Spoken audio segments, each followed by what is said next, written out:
किसी भी सेठ को खुसरो की बात जची नहीं, लेकिन वे बादशाह के साले को नाराज भी नहीं करना चाहते थे। सबने अनिच्छा से 50,000 अशर्फियाँ इकट्ठी करके खुसरो को दे दी। अशर्फियाँ पाकर खुसरो बड़ा खुश हुआ। उसने सोचा कि बीरबल रस्सी के टुकड़े के बदले इतना धन कभी न ला पाएगा। उधर बीरबल रस्सी का टुकड़ा लेकर सीधा नगर सेठ की हवेली पर गए।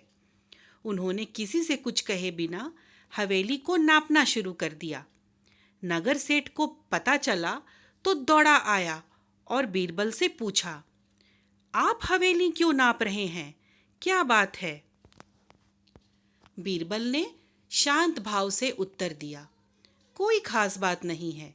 बादशाह सलामत ने सड़कें चौड़ी करने का हुक्म दिया है। मैं नाप कर देख रहा था कि आपकी हवेली का कितना हिस्सा रास्ते में आता है, उसे तोड़ना पड़ेगा। हवेली तोड़े जाने की बात सुनकर नगर सेठ के होश उड़ गए। उसने घबरा कर कहा, क्या हवेली गिराना जरूरी है? नहीं, पूरी नहीं, बस हवेली का आगे का हिस्सा तोड़ना होगा, बीरबल ने कहा। अजी, आगे का हिस्सा गिर जाएगा तो बचेगा क्या?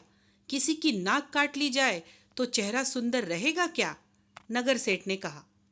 बीरबल बोला, देखिए सेठ जी, बादशाह का हुक्म है, मैं क्या कर सकता हूँ।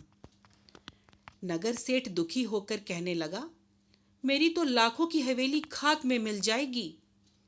बीरबल मुस्कुराकर बोले, सेठ जी, लाखों की हवेली मुफ्त में ही बचा लेना चाहते हैं।